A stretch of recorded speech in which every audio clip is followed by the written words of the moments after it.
नमस्कार मित्रों, मैं आप सबका दोस्त कमलेंद्र।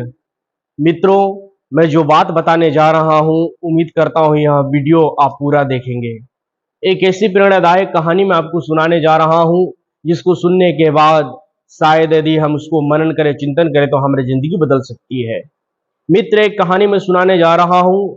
एक बार गौतम बुद्ध अपने शिष्यों को संसार में अच्छी और बुरी चीजों के बारे में बतला रहे थे, क्या अच्छा है क्या बुरा है। जीवन के बारे में बतला रहे थे कि यह जीवन हमारा किस प्रकार से है। वहीं एक शिष्य के अंदर किसी भी चीज को जानने की जिज्ञासा बहुत अधिक थी, तितिक्षा बहुत अधिक थी। कोई भी चीज होता था, उन चीजों को तब तक वह प्रश्न करते जब तक उस प्रश्न का उत्तर न मिल जाए, वो संतुष्ट न हो जाए। एक शिष्य खड़ा होकर कहता है, महात्मा, गुरुजी, आप जो प्रश्न बता रहे हैं, जो संदेश बता रहे हैं, जीवन में क्या अच्छा है क्या बुरा है, जीवन क्यों मिला है, यह जीवन जो हमें मिला है किस लिए मिला है। लेकिन यहाँ ऐसे बहुत लोग हैं जो अपने जीवन के बारे में जानते ही नहीं है कि जीवन क्यों मिला है, किस लिए मिला है, हमें क्या करना है। गौतम बुद्ध कहते हैं, अपने अंदर जाते हैं, कक्षा में प्रवेश भ्रमण कर रहे थे। फिर एक शिष्य को बुलाते हैं और कहते हैं, तुम्हारे प्रश्नों का उत्तर मैं तब दूंगा, एक मेरा काम करो। फिर शिष्य कहता है, जी बताएं। फिर एक शिष्य को एक पत्थर देते हैं, चमचमाती हुई चमकती पत्थर देते हैं और कहते हैं, जाओ इसे बाजार में इसकी कीमत पता करके आओ। तुम्हें बेचना नहीं है, बस इसका केवल कीमत तुम्हें पता करना है। कीमत पता करके आओ, फिर मैं आपको बताऊंगा, आपके प्रश्नों का उत्तर मैं तुम्हें दूंगा। फिर उस पत्थर को लेकर शिष्य जाता है बाजार की ओर। सामने एक फल का दुकान मिलता है। उस फल की दुकान में बेचने वाला जो मालिक होता है, उससे जाकर कहता है, मैं इस पत्थर को यदि मैं तुम्हें दूं, इस पत्थर के बदले आप मुझे क्या दोगे।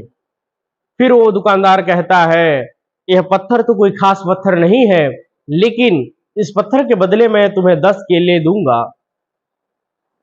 फिर वो शिष्य वहां से चला जाता है। शिष्य जब आगे बढ़ता है तो एक सब्जी वाला मिलता है। फिर सब्जी वाला से कहता है, मैं इस पत्थर को दूं तो आप इस पत्थर के बदले आप मुझे क्या देंगे। सब्जी वाला भी कहता है, इस पत्थर में तो कोई खास बात नहीं है, लेकिन अच्छा दिख रहा है, इस पत्थर के बदले मैं आपको एक बोरी सब्जी दे सकता हूँ। फिर वह शिष्य वहां से कहता है, नहीं मुझे नहीं देना। फिर वहां से वो शिष्य निकलता है, फिर आगे बढ़ता है। आगे बढ़ते बढ़ते जब एक सुनार की दुकान मिलता है, सुनार की दुकान में वह जब शिष्य जाता है और सुनार से कहता है, यदि मैं इस पत्थर को आपको दूं तो इस पत्थर के बदले आप मुझे क्या दोगे।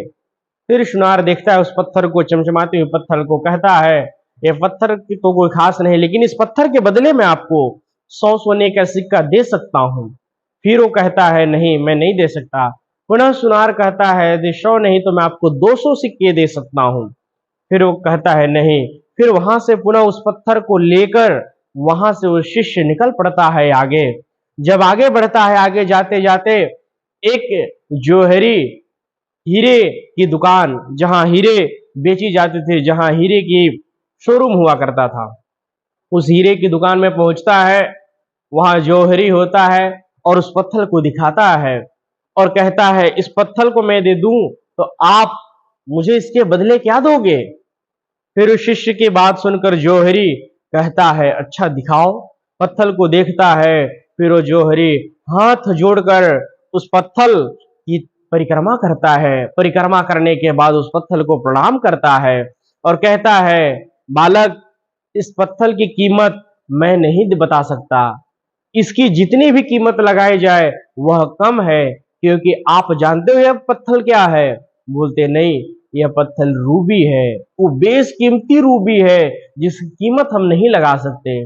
जब यह बात वो शिष्य सुनता है, उसके मन में एक अलग वेदना जगती है, एक अलग जिज्ञासा जगती है। फिर वहां से उस पत्थर को लेकर पुनः भागे भागे दौड़े दौड़े आता है वह गौतम बुद्ध के पास और आकर कहते हैं, गुरुजी, यह तो रूबी है, इसका कोई कीमत नहीं है। जो कुछ घटनाएं घटती है रास्ते में, जिनसे जिनसे मिलते हैं, जो जो बात होती है, उन बातों को बतलाते हैं गुरुजी के सामने और कहते हैं, तुम्हारा प्रश्न का उत्तर मिल गया। हम लोग का जिंदगी भी जो है इसी रूबी की तरह है, इस हीरे की तरह है, जो जिसका मूल्य हम नहीं लगा सकते। जिसको हम तौल नहीं सकते, बेच नहीं सकते, इसका कोई मूल्य ही नहीं, अमूल्य है। यह जीवन जो हमें मिला है, जो ईश्वर ने हमें यह जीवन दिया है मित्रों, यह अनमोल है। इसका कोई मोल नहीं लगा सकता, क्योंकि यह ईश्वर का दिया हुआ। पैसा यदि चला जाए तो पैसा पुनः कमाया जा सकता है, बीमारी हो, बीमारी को ठीक किया जा सकता है, धन घट जाए तो धन उपार्जन किया जा सकता है, लेकिन यदि जीवन ही चला जाए तो पुनः जीवन लाया नहीं जा सकता। मित्रों, हमारे जीवन भी कुछ इसी रूबी की तरह है। हम जिनके पास जिनके पास जाते हैं, जिनसे पूछते हैं, हम अपने जीवन के बारे में स्वतः अनुभव न करें, स्वतः जानने की जिज्ञासा न प्रकट करें, तब तक हम इस जीवन को नहीं जान सकते। हमारी सबसे बड़ी कमी जानते हैं क्या है? हम दूसरों को देखकर उसके तरह जीना चाहते हैं, उसके तरह चलना चाहते हैं, उसकी तरह रहना चाहते हैं, लेकिन वो व्यक्ति जिसकी जहां जितना सोच है, वो जितना सोच सकता है, जितना अपने बुद्धि विवेक कौशल से जितना विचार कर सकता है, वही वो बताएगा। हमें अपने आप के बारे में खुद चिंतन करना है। यह जो मनुष्य का जीवन मिला है अनमोल है, इसका कोई मूल्य नहीं होता। जब तक इसका मूल्य हम ना खुद से समझे, खुद की आत्मविश्वास सुनने की क्षमता न हो, आत्मा की आवाज सुनने की क्षमता न हो, अपने आप के बारे में जानने की विज्ञान न हो अपने पास, यह जीवन व्यर्थ है मित्र। मैं कहना चाहता हूं, यह अनमोल जीवन बार बार नहीं मिलता। हमें यह मिला है, इसके महत्व को समझना होगा। आज लोग न जाने क्यों इस अनमोल जीवन, रूबी रूपी जीवन को व्यर्थ में नष्ट कर रहा है। किसी के चक्कर में, कोई प्यार के चक्कर में पड़कर, कोई धन के चक्कर में पड़कर, कोई किस चीज के चक्कर में पड़कर, कोई वर्चस्व के चक्कर में पड़कर, कोई अभिमान के चक्कर में पड़कर, कोई लोभ के चक्कर में पड़कर इस जीवन को व्यर्थ कर रहा है। मित्र, मैं कहना चाहता हूं, यह जीवन अनमोल है। आप इसके मूल्य को समझने का प्रयास करो। जब हम इसके मूल्य को समझेंगे तभी यह जीवन सार्थक होगा, अन्यथा हम दर दर भटकते रह जाएंगे, दूसरों से अपनी प्रमाण पत्र लेते रह जाएंगे और दूसरों के प्रमाण पत्र को कलेक्ट करते रह जाएंगे, फिर भी अपने जीवन के मूल्य को हम नहीं समझ पाएंगे। तो दूसरों से प्रमाण पत्र लेना बंद करो। आप अपने बारे में स्वयं अनुभव करने का प्रयास करो, और आपको अपनी अनुभव तब होगी जब आप खुद अपने लिए कुछ प्रयास करोगे, कुछ पुरुषार्थ करोगे, कुछ ऐसे पुरुषार्थ जिससे स्वयं का अनुभूति हो, आत्म अनुभूति हो, तभी यह जीवन का जो मूल्य है उसको हम समझ पाएंगे। आज पैसा कौन नहीं कमा रहा है? सब कोई पैसा कमा रहा है। स्वस्थ कौन नहीं रह रहे हैं, लेकिन जिसने जीवन के मूल्य को नहीं समझा मित्रों, उसका जीवन जीते हुए भी मुर्दे के समान है। क्यों? क्योंकि यह जीवन अनमोल है। अनमोल यह जीवन ईश्वर ने हमको, आपको दिया है मित्र। हमें इसको समझना होगा। इस शरीर की, इस जीवन की मूल्य को हम यूं ही नष्ट कर दे रहे हैं।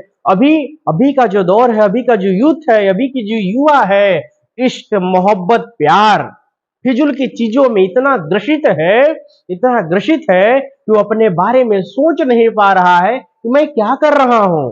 अरे, आप जिसके लिए पढ़े हो किसी और के लिए पढ़ा है, और उसके भी किसी और के लिए पढ़ा है। क्या आपका कोई है क्या? आपसे यदि कोई जुड़ा है मित्र, अपने स्वार्थ वश जुड़ा है। इसलिए आप अपने जीवन के मूल्य को समझो, और अपने जीवन के मूल्य को जब समझ जाओगे तो जीवन स्वर्गमय हो जाएगी, आनंदमय हो जाएगी। अन्यथा यह जीवन यूं ही दर दर ठोकर खाते खाते, दूसरों से प्रमाण पत्र लेते लेते और दूसरों को देखते देखते यूं ही जीवन जवानी से बुढ़ापा की ओर जाएगी, और एक दिन मृत्यु को प्राप्त हो जाओगे, पुनः कष्ट को झेलोगे। इसलिए मित्र, मैं कहना चाहता हूं, जीवन के वास्तविकता को समझने का प्रयास करो, जीवन के मूल्य को समझने का प्रयास करो, तभी यह जीवन सार्थक होगा। अन्यथा हम इस बेशकीमती मनुष्य जीवन को यूं ही बिता देंगे तो पुनः हम कष्ट को भोगेंगे मित्र।